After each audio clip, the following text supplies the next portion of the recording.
Across the Desk with Clement Manyathela on 702.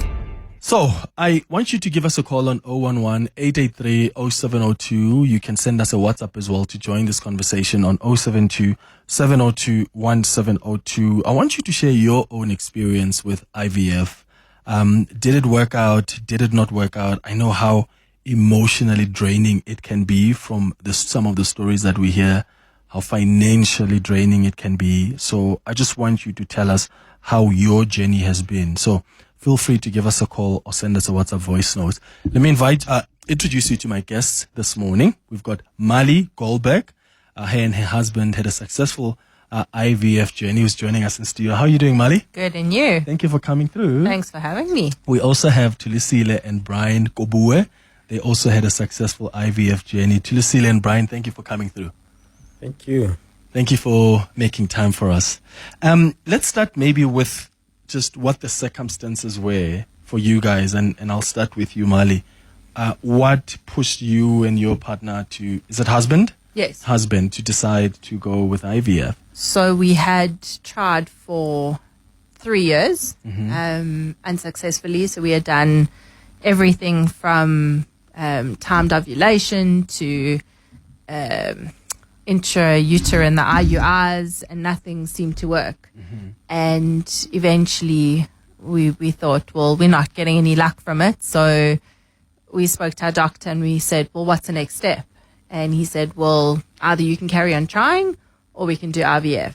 And we took a month and we decided, well, we really wanted kids, so we're going to go to the IVF route. And sure, it was quite a process, but we were successful and we had our little one. From the first attempt, you were the successful. first attempt. Wow. So he is my miracle. We got 4 eggs, 2 fertilized, and we transferred 2, and the 1 took. And he is, my miracle boy. Oh, that's beautiful. Yeah. And for you, Thulisile and Brian, what was the story for you guys? So after we got married, we initially didn't want to have kids immediately. We wanted to bond. We wanted to spend time together, get to know each other. Yeah. But we, after a year, we sort of like found it weird that nothing was happening because we were not taking any preventative measures, any medication, and then we started getting worried a little bit. That's when we started, investigating and seeking medical help. Yeah. And was it stressful to listen at the time? It was extremely stressful for me, mostly. My husband was better, unless he was hiding his emotions. I was we always crying. do. Yeah, like men do. I was crying every time. My gosh, I don't know how many tears I've shed. Like it was a 6 years journey. 6 I would years. cry, 6 years. Wow. Every month on my periods, I would break down and cry because it was a reminder that whatever you tried didn't work. We've seen so many doctors, but it was just not happening. You tried everything you knew, but this thing was just not moving. So it was quite emotional for us. Yeah. And when you finally did it, were you successful at the first attempt as well? How long did it take you guys? The first attempt wasn't successful. So we tried that. It didn't work out. We decided to take a break. I think it was about a year, right? And then after that, we tried a different clinic. The first attempt, we actually did it at a public clinic because our doctor advised that it would be cheaper. So for one cycle at a private clinic, you would you'd have a chance to try twice or so. But then when that didn't work, then we sought help at a private clinic. And the first attempt there worked. And then 2 years later, we went back and then it worked again. Oh, wow. So we also have our miracle babies. How old are they now? 6 bundle and 4. Of joys. 6 and 4. The bundle of joys, yeah. And Marli, for you, how old? 8 and 3.5. 8 and 3.5. How would you describe the process for you guys? Yes, first attempt was great, but is it like an exhausting process emotionally? Beyond. I was just saying now that, and people are going to laugh, if we ever had to have gotten divorced or had a huge fight, it would have been over IVF because it is that taxing Yeah. on you as a woman, Yeah. emotionally, physically, mentally, all the injections, all the stress and the tax, the toll it takes on your body is just unreal. How many injections do you have to take? Like, do you do them yourself, or you have to go to? So I didn't do them. My husband very, very nicely did them for me. Yeah. But it's injections every single day for, I think, what was it, a week or Every 2 single weeks? day. Yeah. And then you have to go in, they have to make sure the eggs are growing. And, if it's not growing enough, then they give you extra medication. So I had to take extra.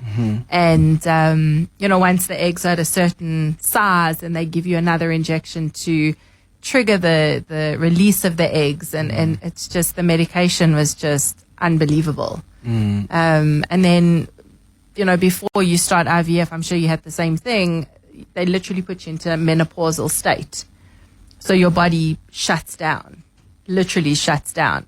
And then they give you medication to restart your body so that your period comes back, your body is normal, and then you can go ahead and So there are side effects here. beyond. Sure. So So- couples then have to be ready for something like that. Like, you don't just get into it. No. Well, we did. We literally just jumped in. Yeah. But that's me. We thought, well, IVF's the next step. We didn't realize the implications of it. So we both just jumped in and did what we had to do. Yeah. And the second IVF was more taxing on me, because it was considered a failed IVF. So it didn't, the meds didn't work. And we had to cancel it. And then I fell pregnant afterwards, like literally 2 days later after we stopped. How did the doctors explain that? No idea. so that's why my boys are Miracle boys. miracle boys. And for you guys, Brian, like the emotional strain, like what some of the challenges you guys faced in the journey? You know what? It's quite an emotional roller coaster, especially on my wife, on women.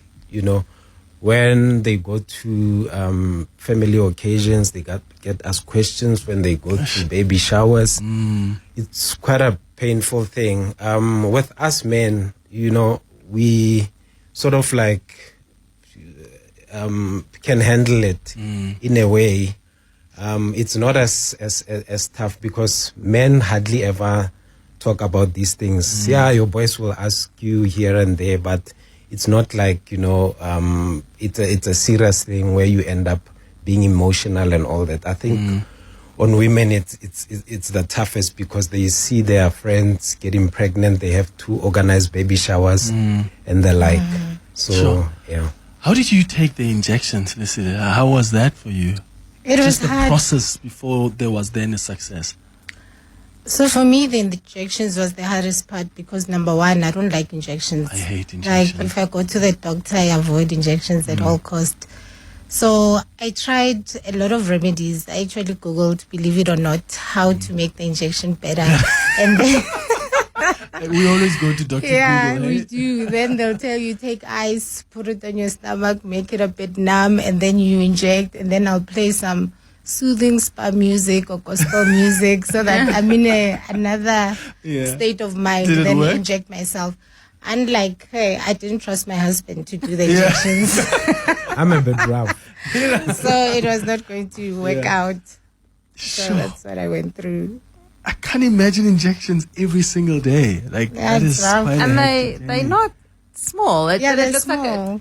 I don't know about you, but Diabetes. mine looked like an EpiPen.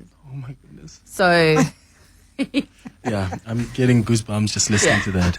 So, how, like, did you ever, like, consider that, okay, was adoption ever a consideration, or did you guys go, no, we actually want to go this way? we did, but my husband and I always thought, we wanted our own kids. Adoption was the last resort, Yeah, but adoption here is not an easy task. yeah. It's beyond. So we thought, well, if we can't have our own, then we were quite happy to carry on and Yeah. just be with each other and be married and do what we had to do.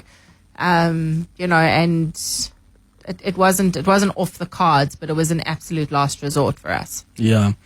I mean, I wonder what friends and families also said when you were telling them you're doing IVF. I know in some of our families, I mean, these things are taboo. Like, what do you mean? Yeah. It's almost like they think you're saying you're engineering babies. Like, that's how some people look at it. How did you guys navigate that? Like, did you have to explain it to like family and friends how this was done, or you just chose to, we're not going to share this with anybody, we're just going to have the kids? So we didn't really share. It was just our parents who knew and our siblings. And then they didn't judge us, of course. They were a support structure. Yeah. Our parents, because this was not done, I think, when they were growing up, we just had to explain how the process works. Funny enough, that question, I only find it now when people ask, when you encourage them IVF, that say, no, but you're playing God, you know, that type of thing. And they don't really understand how it works, because even the fertility doctor will tell you after they've done everything, because they try and mimic your natural menstrual cycle. And then when you ovulate, then they'll put back your embryo, which is your sperm and your egg that are fertilized. Then from there, they tell you, guys, we've done our job. From here, it's up to God. It's only God who can give life. So I think when people change their perception or start understanding better, then it makes more sense. Yeah, that's fast. And Marli, for you, did you have to explain? Did they get it? Like those close to you? So we really only told my father-in-law and my dad. We didn't tell the mothers. No, it's just moms react very differently. You know, and also I'm not one to have the, oh, shame, you have to do this. You know, I don't do that.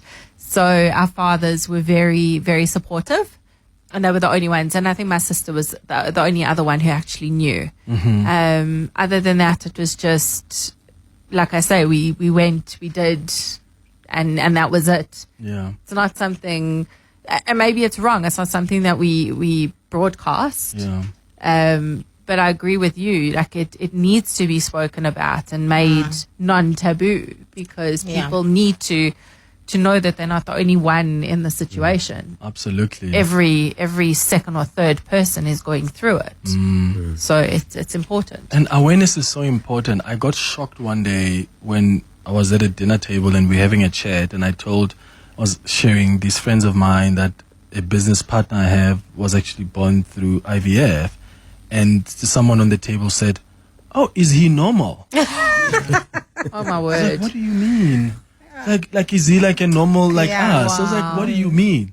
Like for me, that I just thought, it's ignorance. People need to be taught, ignorance. either you are ignorant or you're not reading. But maybe there is also an opportunity for greater awareness here to teach people about IVF. 011-883-0702. It's 22 minutes after 10 o'clock. I want to take your calls and WhatsApps after this. On our Across the Desk feature this morning, I'm hosting people who have had successful IVF journeys, and we just want to understand what the journey was like. But I also want to hear from you. And maybe you've got questions, you're considering it, and you want to know, what do I need to prepare for? Give us a call on 011-883-0702. WhatsApp's on 072-702-1702. Cross the Desk With Clement Manyathela. on 702. 25 minutes after 10 o'clock, I'm hosting people who have had successful IVF journeys on the Across the Desk feature this morning. And I know there are some of you that may be considering doing it, and you've got some questions, or you've done it, and it hasn't been successful. How has that journey been like for you? Or you've done it and it has been successful. Was it successful at the first attempt, after a couple of times? Please share your stories with us. We're taking your calls on 011-883-0702. Your WhatsApp's on 072-702-1702. Hey, guest. Can I just ask you, how much does it cost? Yeah, and is there any facilities that your guests can recommend? Thanks. Bye. Good morning, Clement. I wish to ask the guests there, how do they navigate the silent bereavement that they surely have been through, particularly with failed IVF trials that they had? How did they navigate the pressures that goes with in-laws, families asking them, when are you having a baby? When are you having a baby? Because I find that many people go through so much pain silently when it comes to infertility. And I do offer counseling to people who need that. And I'm just quite interested, have they been through counseling and how did they navigate this particular area of grieving the loss of finance, the loss of failed attempts? How did they go about? Thank you. Thank you so much for that. Let's start with you, Marli. Sure. There was a question about cost and if there is a recommendation of, if you have any, and the navigating also that, yeah. So I would suggest Dr. Volshenk, who has now moved to Pretoria East. Fertility clinic. But Vitalab is just as absolutely incredible. Okay. Any of the doctors there are phenomenal. Just Dr. Volshenk got me my 2 boys. So I'm very grateful for that. And navigating the loss, that's a good question. So after our failed IVF, I was devastated. It took a while to, I suppose, get myself together and be there for my husband and my child, because you can't sit and cry all the time. But you process it, I suppose, as you feel the emotions come. You can't, there's no right or way to deal with it. Some people go into depression, some people grieve like you've had a death or whatever, but it depends on you as a person. And the costs, I'm not sure. Ours was about 150 or 180,000 for our last IVF. Okay. But you can always email them for quotes and a payment plan or whatever they can offer you, so you don't have to potentially lay it all out up front. Okay. I don't know if Pretoria East does that. I think Vitalab does that. Okay. And for you guys? I would definitely recommend Pretoria Fertility Clinic. Dr. Volshenk also works there, but we've worked closely with Dr. Dro. So they are quite reasonable, actually. So this year, I asked them, the cost is about plus minus 70,000. Okay. So how I got to know this is they've partnered with us. We've got an NGO that we work with them to raise awareness. So then they gave me the figures. So everything that comes through Sedi, Entle, then we refer them to them. Okay. And then we've also partnered in terms of mental health, how we're coping with clinical psychologist Tabang Clark. He gives discounts for people who come through us to great. them, because it weighs a lot on your mental health. I don't even know how I navigated it, to be quite honest. It's a roller coaster. But what kept me going was my faith. Although sometimes I think at the end, on the 6th year, I was angry at God. I was cursing God. But I find that cursing and crying relieved me a bit. And talking about it, like to my sisters, my husband, our parents, our mom-in-laws. Luckily for us, our mom-in-law and my mother and my dad were very supportive. So we didn't feel the pressure. But we felt it from distant family members that would always be asking you when you are having a child and things like that. So at the end, I think for us, when we went to occasions, we said we don't want kids anymore. That was our coping mechanism, so they can stop asking us. Hey, people will ask, hey? Yo, they will ask. It's 10:30. Across the desk With Clement Manyathela. on 702. 25 minutes before 11 o'clock, we continue with our conversation around IVF this morning on our Across the Desk feature. We're hosting people who have had journeys with IVF, and we've heard from them, and I want you to share your experiences as well, but also bring in some questions if you have any. Let's start with Nina, who is calling us from Germiston. Nina, good morning. Oh, is it Nana? It's Nana, Clement. Hi, Nana. Thank you for taking my call. I think, in fact, I actually got a call from a friend to say I must tune in, because this, for me, this took a lot from me. I basically, I still haven't even recovered from it, we went through the journey 2021, 2022 with my husband. And even prior to that, we tried, and nothing worked. And this time, I literally hoped that it was going to work. And the day I went on my period, I just lost it all. I can't even describe the feelings. At the age of 40, I'm 43 now, and I've been with my husband for over 20 years, and it's just been impossible. And each and every time you hope and hope and hope, and nothing really happens. And it's just it comes with a lot of anxiety. It's a roller coaster of emotions, and you keep on anticipating, and you feel out of control, and you wonder how different are you from other women, that some people can easily conceive, and yet you pay so much to try and get assistance, and nothing happens even after that. It just leaves you frustrated, and at times you feel like maybe one should have tried to have kids at an earlier stage.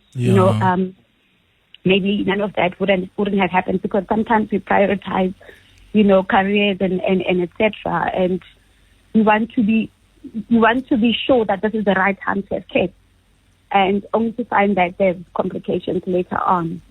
Sure. Yeah. So I think, and I feel there isn't enough support for women to navigate the space, because even from a workspace, when you're going through that, people don't understand.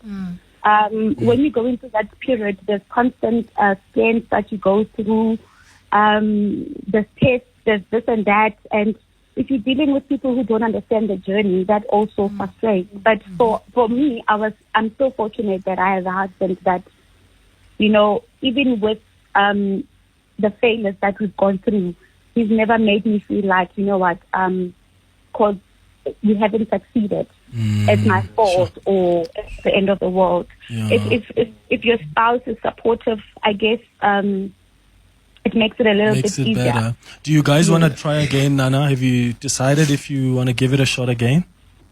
Look, we are both self-employed now, and at that time he was employed, and the cost of IVF is enormous, and we can't afford that now. I would love to, but I can't afford it. Yeah, Nana, I wish you guys the best. I hope there can be ways to try again, because as you hear the stories, some people do have failed attempts, but sometimes it really works out. Maybe after the third or the fourth, someone sent a message, I'll go to the WhatsApps in a moment, who says they tried 5 times until it was successful. Makas, you are calling us from Johannesburg. Good morning. Hello, Clement. How are you? Sure. How are you, brother? I'm fine, man. No, I also went to this journey, but I have kids of my own, 5 kids. Yeah. So, when you... Wait, did the 5 kids came through IVF or... No. They are my own kids, yes.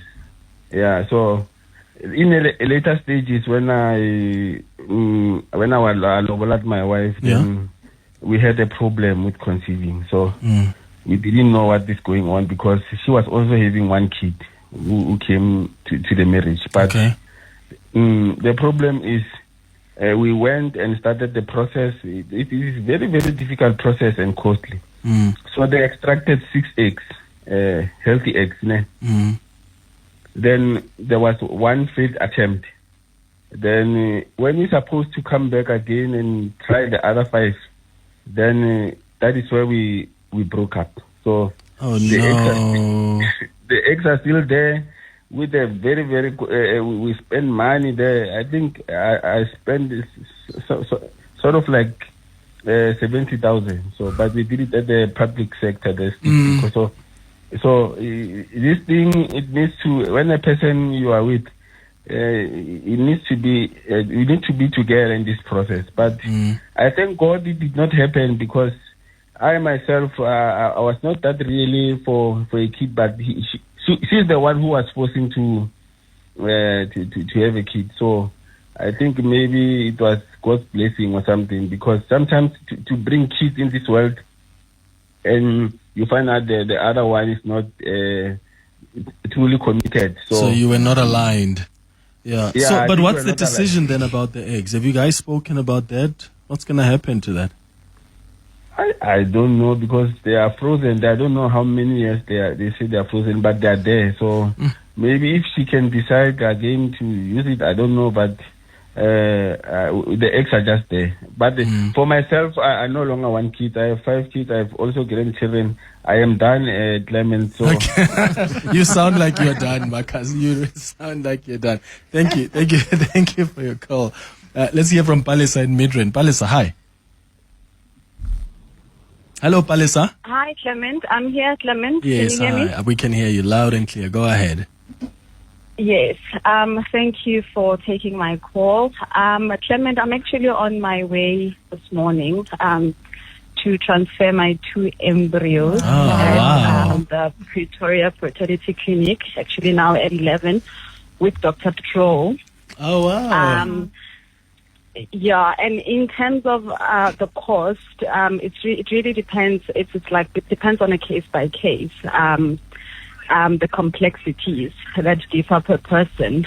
So in my case, when we did the retrieval, the egg retrieval, they found that I had what we call a polyp. So there was no way they could do a fresh transfer. So I had to, immediately after the retrieval, they had to remove the polyp because then, you need to have like a very clear environment for transferring the embryos. So they had to remove the polyp, and then I had to wait for 2 cycles before I could actually do the transfer. So the transfer is actually today. But so far we paid 82,000, and that is paid like on the day of transfer. You must just settle the bill. So far we had to settle 82,000. But yeah, I mean, someone can pay less than that. In my case, when I called the clinic, I asked them if had I not waited for the 2 cycles, probably could have even gone to 70. Okay. So yeah, it just depends on, the different issues that we you have as a person, and which I do really appreciate the Pretoria Fertility Clinic for picking up such, and making sure that, they've cleared everything before we proceed. So Alisa, at this point, I'm just crossing my fingers. Yeah. So I can only imagine how exciting and anxious it is at the same time. So we wish you all the best, Alisa. Please do call me and tell me how the journey has been. Okay. Thank you. So. All the best. Thank you. Cheers. Bye. That's Palisa there in Midrand. We got a call earlier from Nana who spoke about the support system. How important is that? Oh, wow. Beyond important. You need people who you can talk to, shout to, cry to, celebrate the joy with, any and every part of the journey. So my sister was one of them, and then one of my best friends was the other one. And obviously my husband, who was incredible. He supported through every emotion. The screaming, the mood swings, the everything. He really is my rock. But you need a support system. And then we've got a fertility group as well, who the girls there are phenomenal. They understand from their point of views as well, so you can talk to them about anything and everything. And all of them have got some words of encouragement or support that you need. So if Nana is happy, she can contact me with pleasure. We can add her to the group for some support. That's great. Whatever she needs to take from that cup. Amazing. She can contact us. Please tell us more also about you said there's an NGO, ne? Yeah. Is it valid for the support? Like, what do you guys deal with, and what's the name? So the name of our foundation is Sedi and Entle. It's named after our kids. We just changed the names around. But then, so we felt God is calling us to do this after our own journey, so we can support people on the same journey. So like I explained earlier on, we've partnered with Dr. Dro from Pretoria Fertility Clinic and the psychologist. So what we do, we have workshops, and then we get the doctors to come speak for free to educate people about infertility, what options are there for them. Currently, we're actually organizing another one, but it's a live one to speak about preserving your fertility. So like egg freezing, embryo freezing for later on. So we try to do such things, and then we try source out for funds, because as you've heard also, fertility treatments are expensive. So far this year, we've actually helped 2 couples through fundraising, the donations we've received, to do fertility treatments. Actually, there's one couple that is going to have a baby, so we're excited about that. And so through the psychologist also, so he gives discounts for counseling. Yeah. And we also have support groups also that we belong to. Like she's saying, sometimes you just want to vent. You need people who would understand you, who've been on the journey. Then they'll encourage you on that day while you are going through what you're going through. So essentially, that's what we do. We try to raise awareness, most importantly. And with the funding, we try to raise funds, obviously, through donations, looking for people to partner with us so we can help them. Because it's not an easy journey to go through by yourself. Brian, any advice to husbands and partners out there whose wives or partners are going through IVF? My advice would be to say that, support each other. Be there for one another. You shouldn't play the blame game, because you in it together. So the support between you guys as a couple is very, very important, because issues can be either way. It can either come from a woman or the man. So it shouldn't be like a blame game, because traditionally it's like when a couple is struggling to conceive, They look to the woman. So yeah. Yeah, okay. I want to take some more calls. Let's start with Mogale in Fourways. Mogale, good morning. Hi, Clement Manyathela. Mogale, sure. With my past experience, which is 28 years ago, she's up, running and living. I hear a lot of people are talking about the expenses on that. Yes, everything gets paid, at the end of, the day when the embryo and all that is done. But what we managed, or it was sheer mercy of God, we managed to claim that from receiver. From SARS?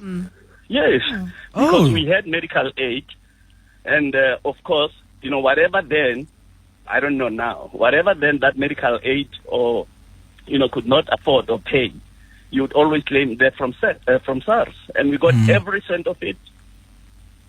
Oh wow, that's interesting. Mogale, thank you so much. But that's 28 years ago. I mean, I'm sure probably still the same. I don't know. Maybe someone else who works at SARS listening to us can. But I money, think there's a limit to what you get back. But I do remember us getting, we claimed for it as well as a medical expense. Okay. And they do reimburse you up to a specific limit with a refund. Now you can claim. We didn't know. And get some of it back. Yeah. Lucas, you're calling us from Kensington. Good morning. Good morning, Clement. Hey, sir. Yes, I just wanted to share my experience. We did our IVF 2 years ago. Now my boys are, they will be 3 years in December. So, the only I can say, people mustn't be afraid to approach the doctors or to approach those clinics. They are helpful. Of course, there's a lot of tests you have to go through. It's a process. There's a lot of blood tests. There's a lot of... so you just have to be patient and follow the instruction. And by grace God, you will do successful IVF.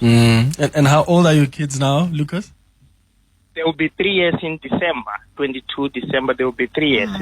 Twin boys, yeah. Wow. I did at the Bioheart Clinic.